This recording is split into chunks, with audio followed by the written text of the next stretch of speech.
Bien, bonjour, le professeur Lançon de nouveau. Donc, nous allons faire une nouvelle partie sur la crise suicidaire et cette partie va concerner ce qu'on appelle le repérage. L'idée principale, elle est qu'on peut anticiper la crise suicidaire et qu'il y a un certain nombre d'éléments ou de messages qui doivent, chacun d'entre nous, et surtout aussi les professionnels, être en alerte et repérer pour anticiper la crise suicidaire. Alors, on est dans cette partie de la crise suicidaire après avoir fait donc les idées reçues, les faits, les facteurs de risque. Et c'est un élément très important à prendre en compte. Ce qu'on va essayer de faire dans cette première partie sur la crise suicidaire, c'est connaître les signes avant-coureurs pour les avoir en tête dans notre vie de tous les jours et dans notre travail pour les repérer. C'est vraiment un élément très très important. Connaître les principes de la crise suicidaire et puis ensuite quelques principes pour comment on peut se comporter face à quelqu'un qui est dans une période avec des signes avant-coureurs. Et on verra dans un autre diaporama comment on se comporte avec des gens ou des personnes qui sont au cœur et au plein dans la tourmente de la crise suicidaire. Alors, la crise suicidaire, je le redis, c'est un modèle qui a comme prétention ou vertu d'essayer de favoriser le repérage et de favoriser les interventions qui sont situées dans ici et le maintenant, et qui ont comme objectif unique et principal, c'est éviter le passage à l'acte et prévenir la récidive. On n'est pas dans des modèles qui seraient la psychothérapie, comprendre pourquoi, le comment, toutes ces affaires-là, pas du tout. On est dans quelque chose de très très centré sur l'ici et le maintenant, dans ce qu'on appelle la relation d'aide. Et l'objectif, le but absolu, c'est d'éviter que les gens puissent se suicider et donc prévenir. Parce qu'on pense que effectivement, euh, le suicide, c'est quelque chose qui peut se prévenir. La crise suicidaire, elle débute dès que la personne commence à voir dans sa tête comme solution possible à sa souffrance, peu importe d'ailleurs, et c'est pas la question ici, quel type de souffrance et pourquoi. Dès qu'une personne a dans sa tête la possibilité du suicide comme solution pour faire disparaître cette souffrance, on est dans la crise suicidaire.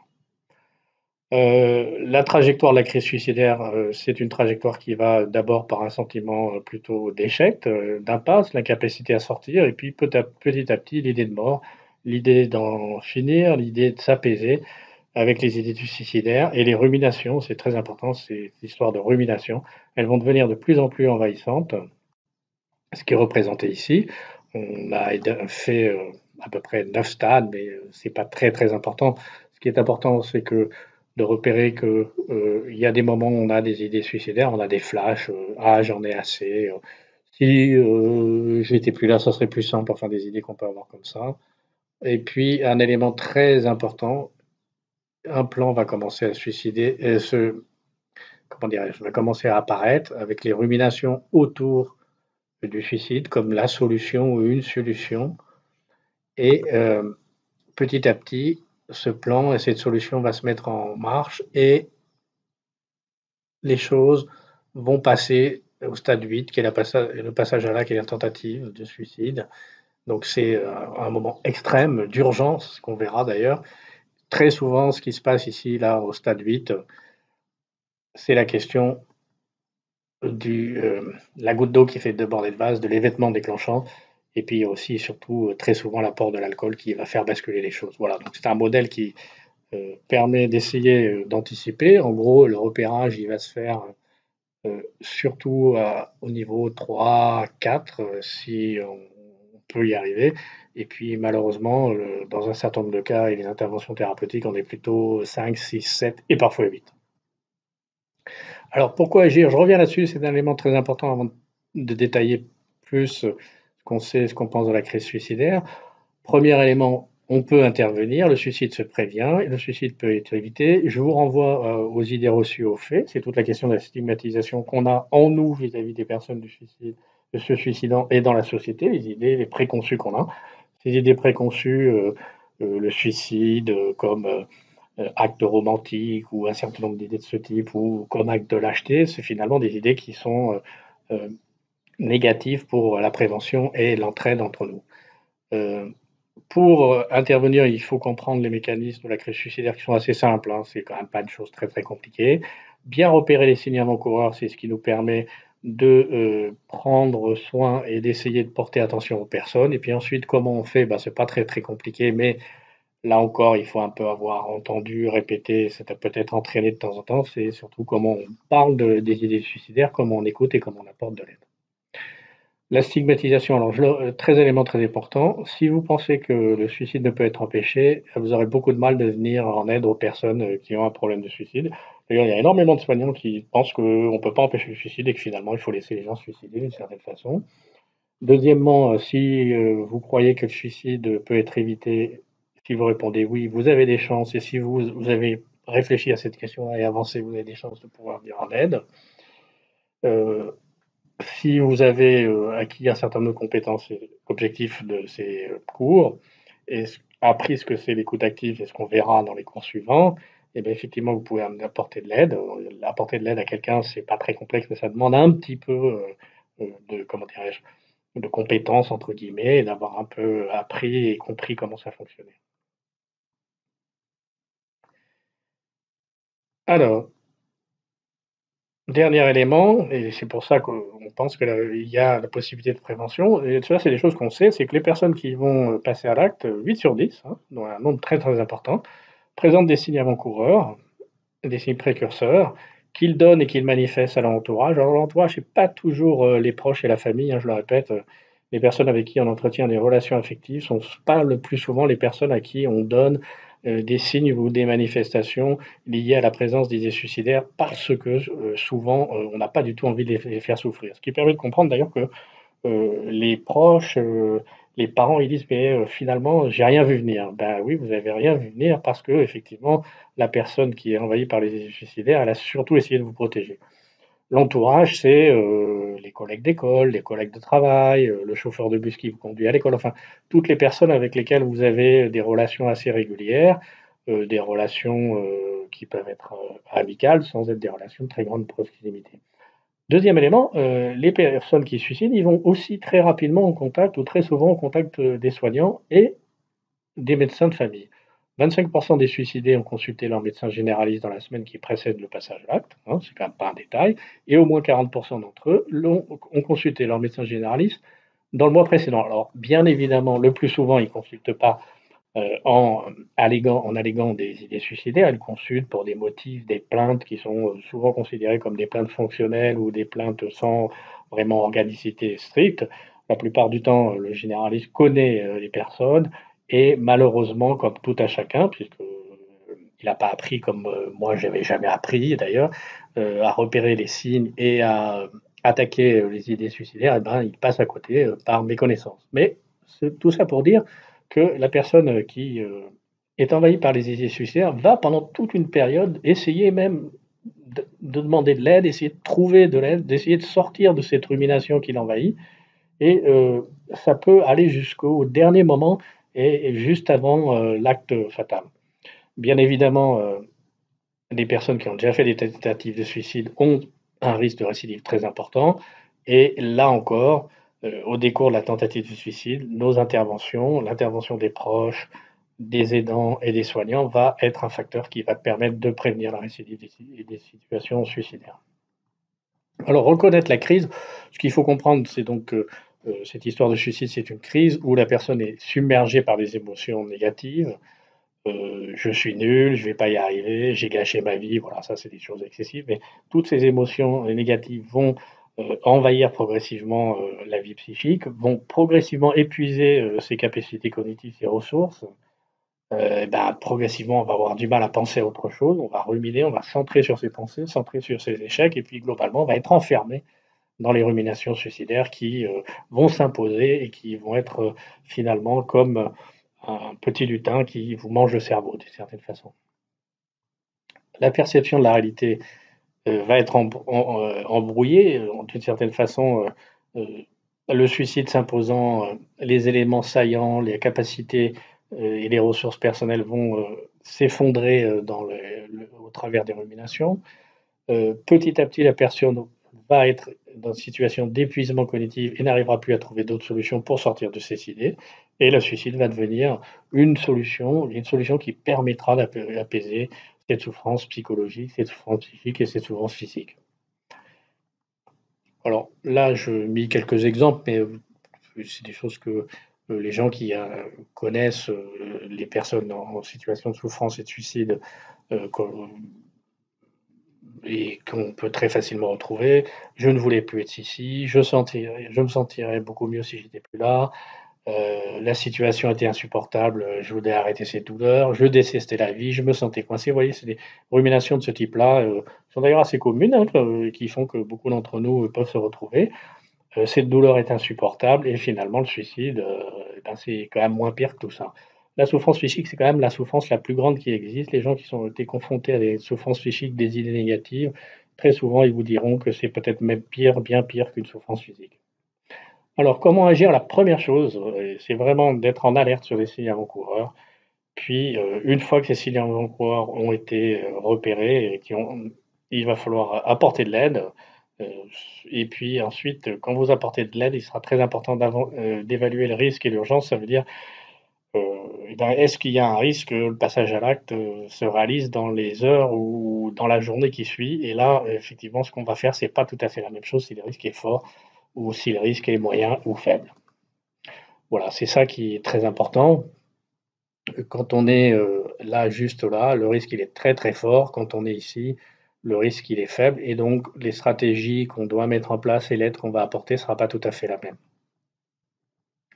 Alors, les signes avant-coureurs, ils sont souvent confondus quand on lit et quand on suit des exposés sur le suicide. On mélange un peu tout, facteurs de risque, signes avant-coureurs. Alors, je vais essayer d'être à peu près clair pour bien définir les choses. Les facteurs de risque, c'est ce qu'on a retrouvé dans les études épidémiologiques, c'est les liens entre un certain nombre de caractéristiques personnelles, sociales, euh, qui sont reliées statistiquement avec la survenue de suicide. Mais ces liens ne sont que des liens statistiques. Ce n'est pas tout à fait la même chose que les signes avant-coureurs. Les signes avant-coureurs, ce sont des signes, des manifestations physiques, comportementales, cognitives qu'on va voir ensuite, qui vont pouvoir vous dire, attention, il y a un risque immédiat dans les prochaines minutes, dans les prochains jours, et qui peut conduire au processus suicidaire.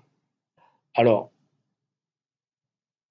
les signes avant-coureurs, ils sont très importants à repérer parce qu'ils vont vous alerter du risque potentiel et donc vous devez, quand vous vous trouvez face à des signes avant-coureurs, absolument rechercher et interroger les idées suicidaires pour absolument évaluer si le risque est imminent ou pas imminent parce que vous pourrez aider à prévenir le passage à l'acte.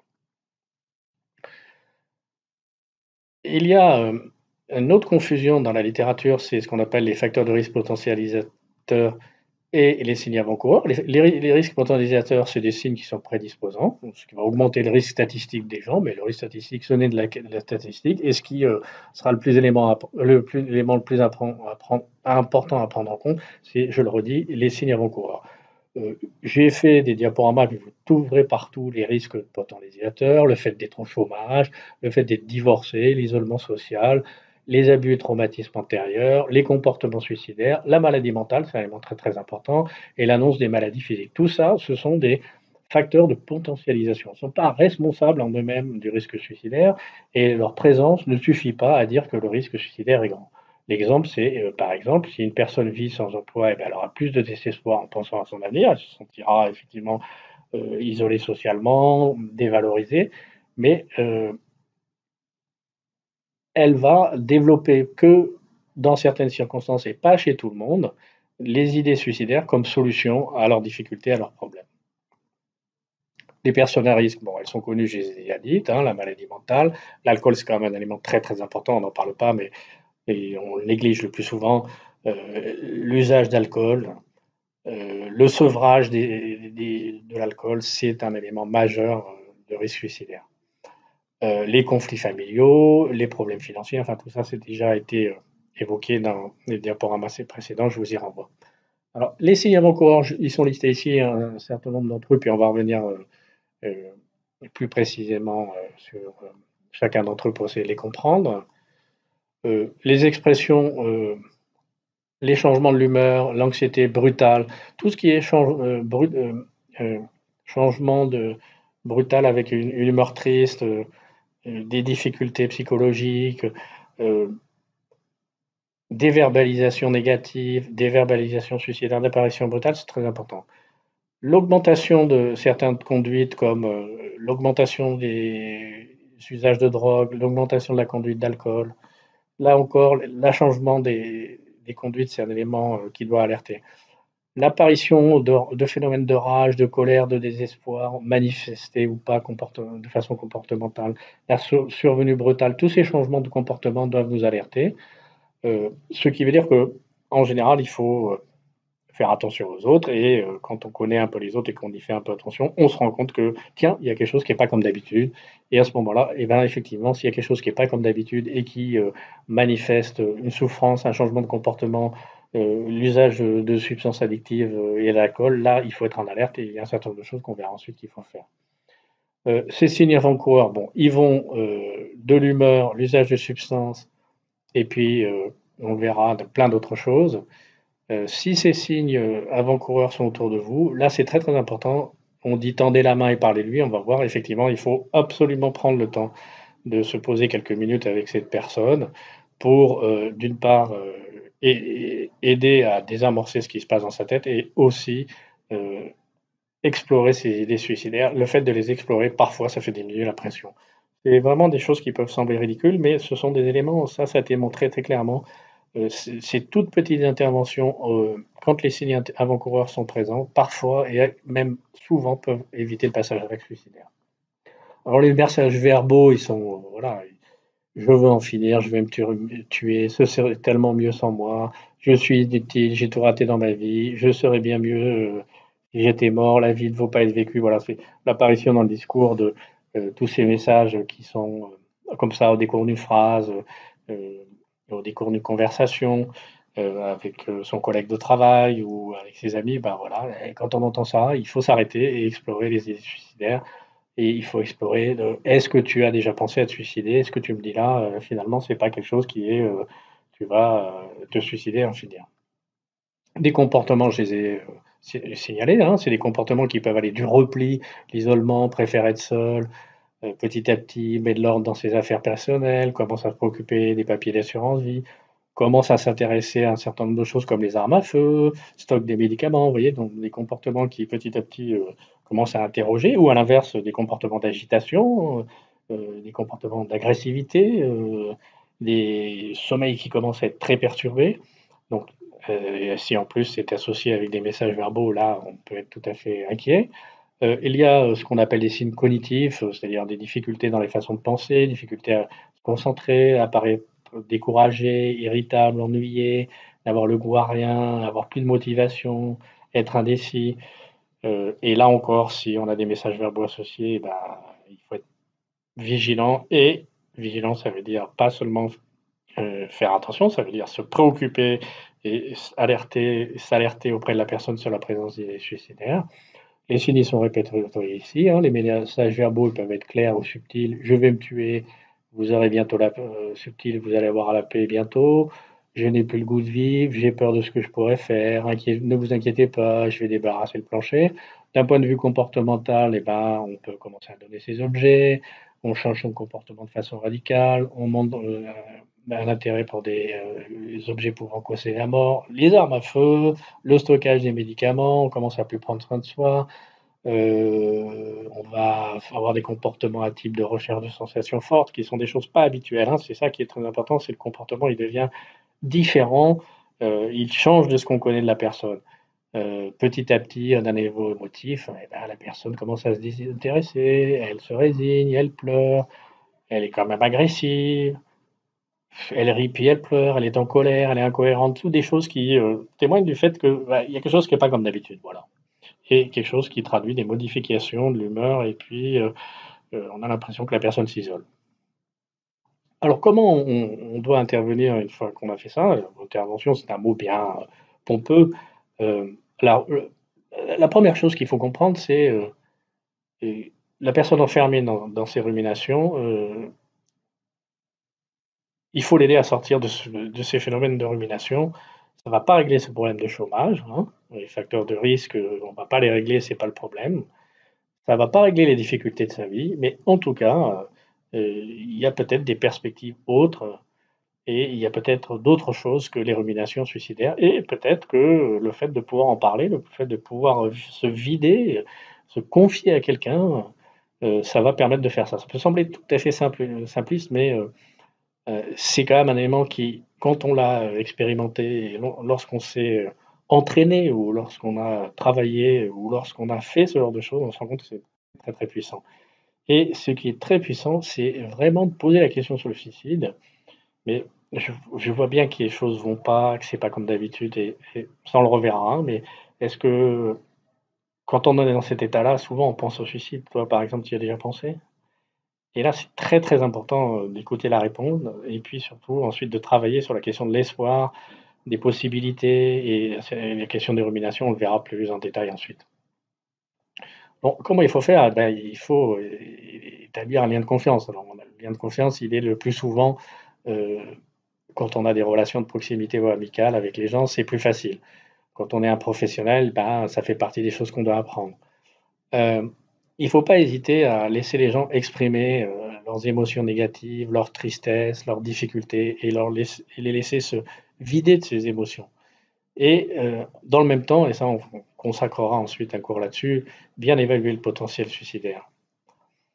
Très important, toujours introduire une notion d'espoir, toujours introduire le fait que ben, finalement tout ça c'est une crise, que les idées elles sont très fortes par moment, peut-être là en ce moment elles sont très fortes, mais il y a 2 heures elles étaient peut-être moins fortes, hier elles étaient moins fortes, donc elles varient, et que finalement on peut trouver, et la personne, on peut l'aider à trouver des solutions, des alternatives pour faire diminuer ces idées-là qui sont si fortes, c'est ça l'objectif.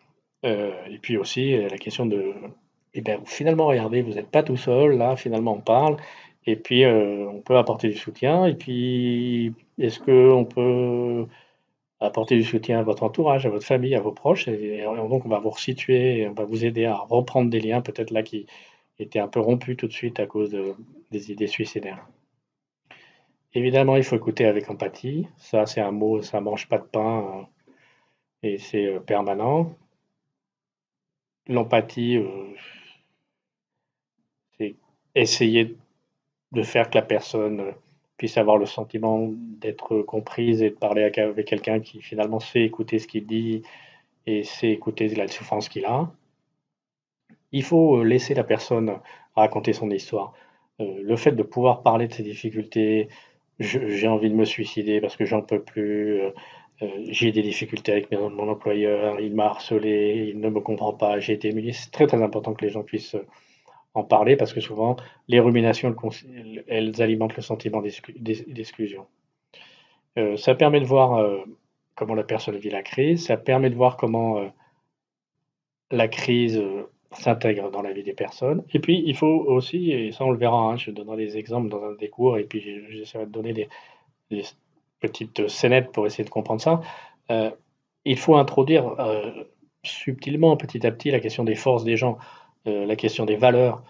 Par exemple, vous croyez en Dieu, euh, vos enfants, euh, vous avez déjà eu ce type d'idée, mais finalement, ça vous est déjà arrivé de passer par-dessus.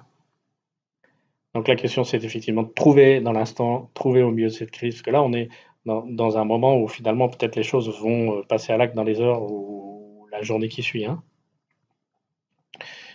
S'arrêter sur le facteur précipitant, la goutte d'eau qui fait déborder le vase, qui fait que là, tout de suite, tout explose. Euh, il y a très souvent un facteur précipitant.